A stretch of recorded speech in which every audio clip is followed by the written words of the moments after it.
I got 1550 on my SAT in the first attempt.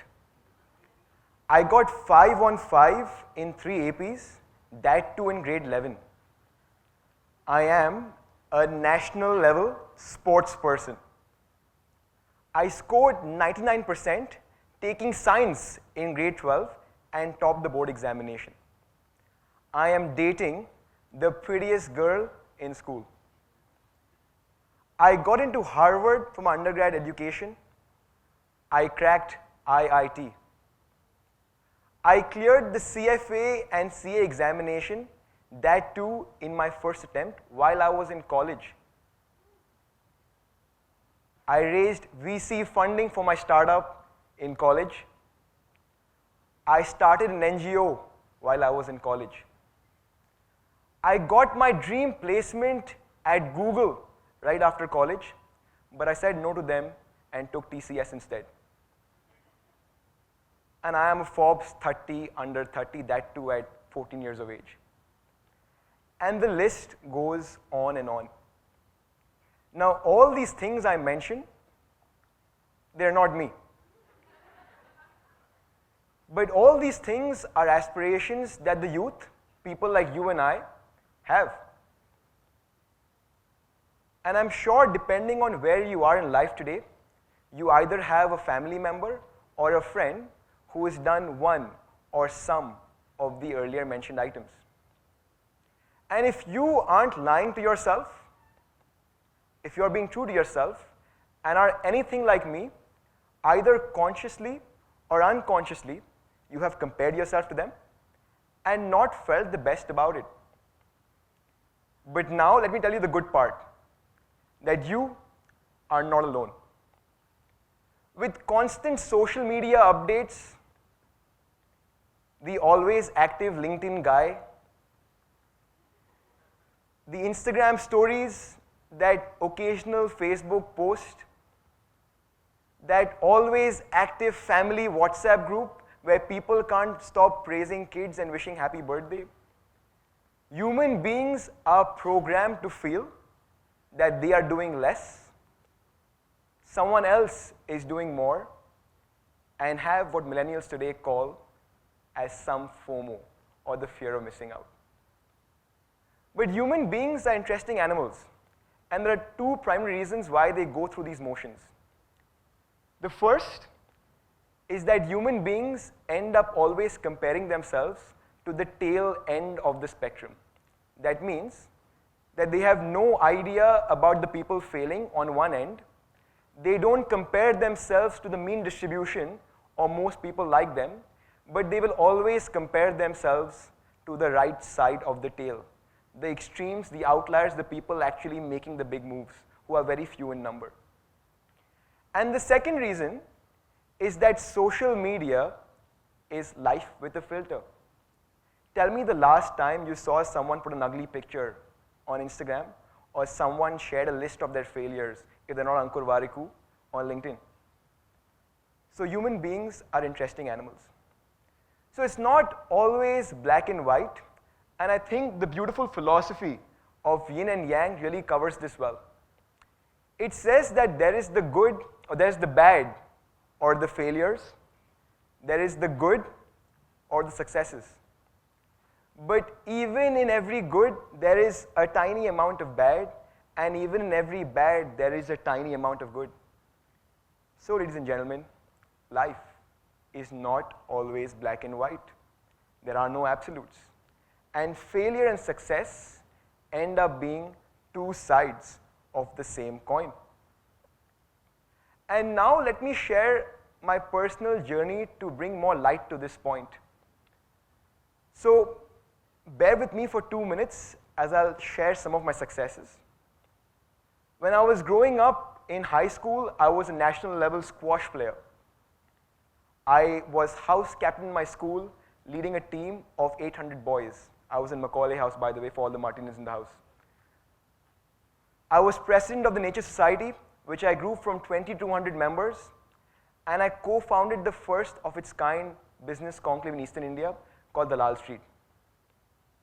And I was so popular in school that kids were uploading pictures with me and calling it following the trend.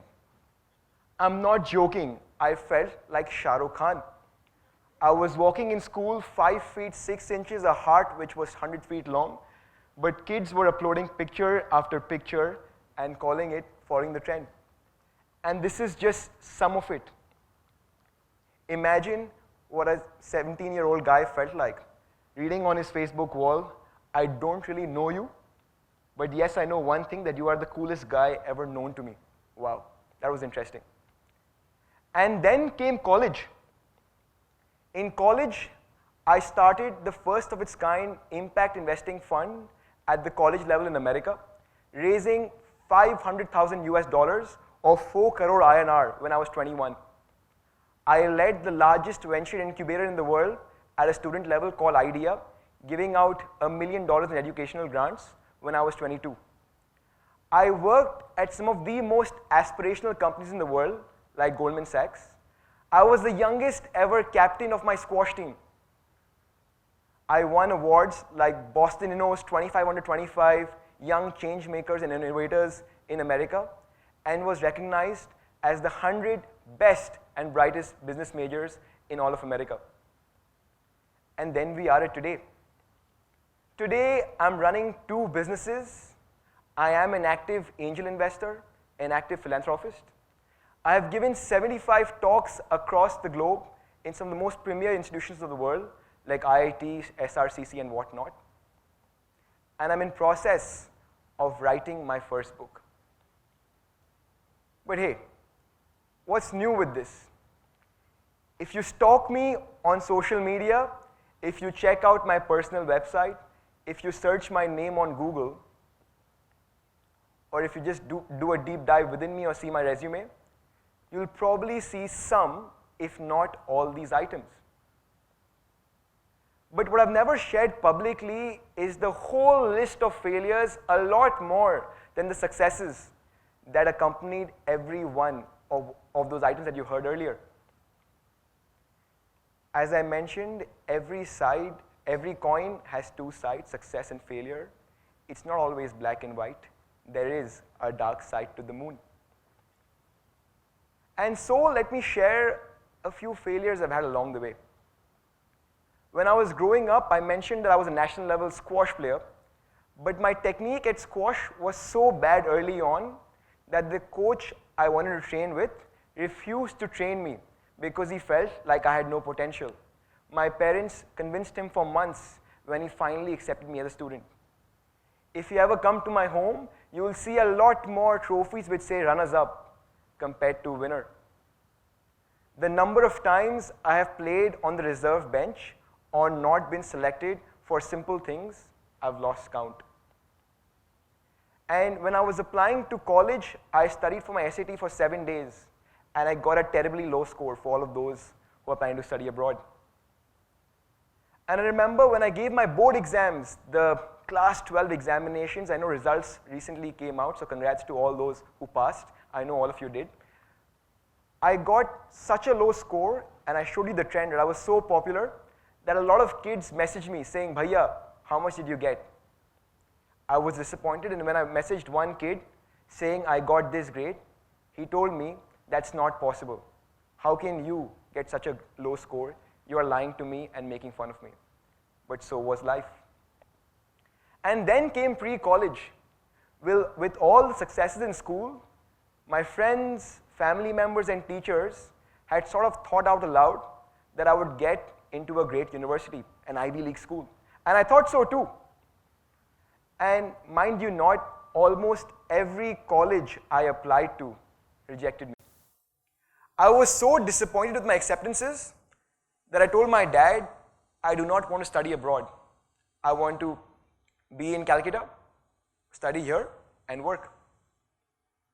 And then when I went to college, in my first semester, I was so lost that I got a 3.0 on 4, or a 75% GPA, and I told my parents I had done extremely well. I had topped my class. I had no idea what I was doing.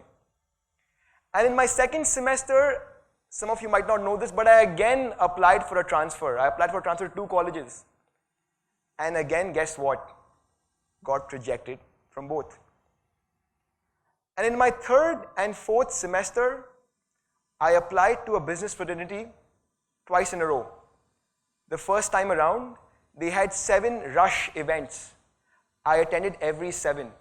I was so desperate to get in that they had 2 of the same info sessions, one on Monday and one on Friday, and I went for both.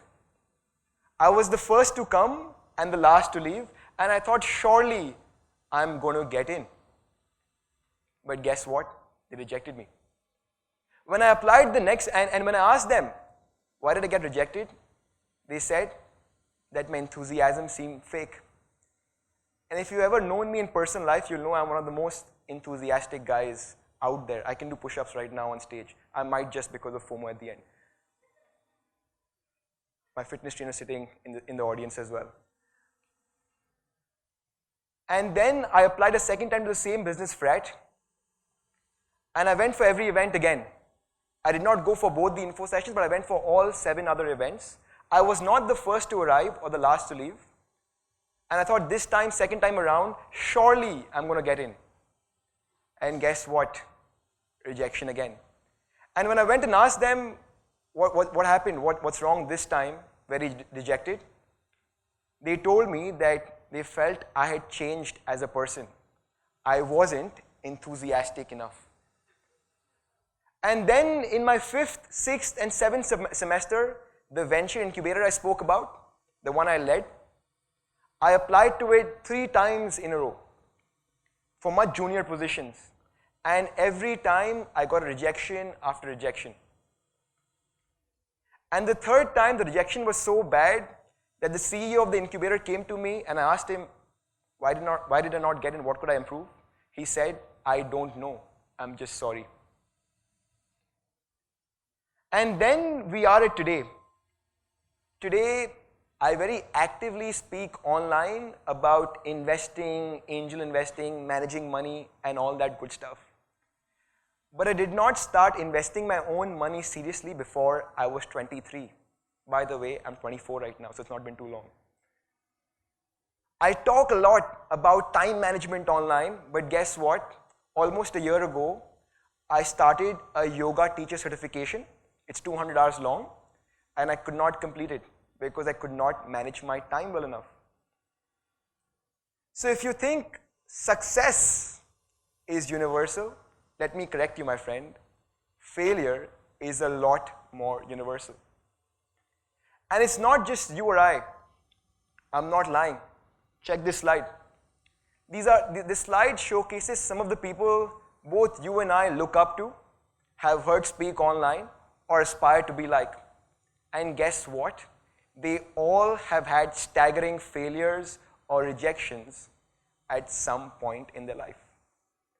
Be it the great Steve Jobs, the founder of Apple, who at the age of 30 was removed from the only company he knew and had ever built by the CEO he had hired, John Scully, because Mr. Scully felt Apple needed to reorganize itself. Or be it the great Michael Jordan, who famously said that I've missed 9,000 shots in my career, lost 300 games, been entrusted to take the winning shot 26 times and failed. And because of all these failures is why I succeed. So failure is not just for you and I. It's for everyone out there. So I've shared with you my personal journey of successes that you've already heard, of failures that no one except my parents and my brother have heard, and the journey of some people we all look up to. So I want to move towards the concluding half of my speech by sharing with you 3 lessons and a technique. Lesson 1 is that the worst use of your time is not spent with your girlfriend or boyfriend eating ice cream, is not spent studying or on social media or Netflix. The worst use of your time is actually spent comparing your life to someone else's. Because you might have heard of every success they have because you follow them online or because it came on the WhatsApp group, but you have no idea as to what goes behind the scenes or all the failures that made them a success. The second lesson is a very famous quote by the angel philosopher Naval Ravikant. He says that be impatient with your actions, so be impatient with your actions, but patient with the results. And I think this is beautifully summarized by the plateau of latent potential. So growing up, I was playing squash and my backhand technique was terrible. So much so that my coach would call me every morning, every week, every month before school started, and for an hour, I would only hit backhands on court. My brother would come and pick me up every day, and this happened month after month. But my backhand wouldn't improve.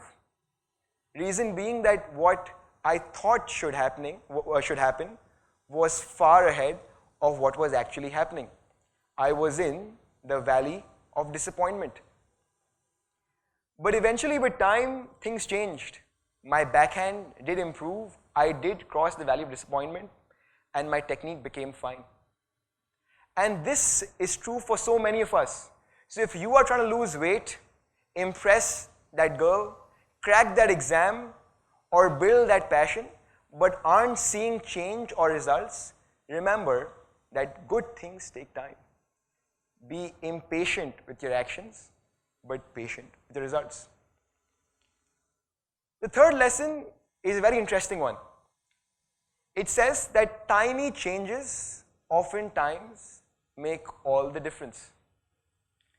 And let me put this into perspective. So imagine that you are at 1 today and improve by 0.01% every day. If you do this improvement for 365 days in 1 year, that 1 becomes 37.8. But if you degrow by 0.01% every day, that same 1 becomes 0.03. Compounding truly is a beautiful thing. So much so that if I extended this timeline to 10 years and 3,000 plus days, the number becomes so large or so small that I cannot fit it into this slide. That's the power of tiny changes. They can change your destiny. So enough with the lessons. Let me share now one technique on how to actually deal with FOMO. This technique is called the 4 burners technique.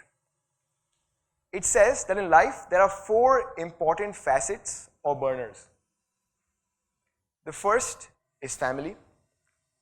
The second is friends. The third is health. And the fourth is wealth. It says that to be really successful in life, you can only have 3 of these 4 burners on at the same time. And to be ultra successful, you can only have 2 of these 4 burners on at the same time. So what does a person do who has FOMO? Do they on all their burners and find balance? No. The way to find balance is actually by prioritizing and switching on and off different burners depending on what's most important right now. It might be your friends today, and it might be family the day after. It might be health tomorrow, and it might be wealth the month after. So find your balance.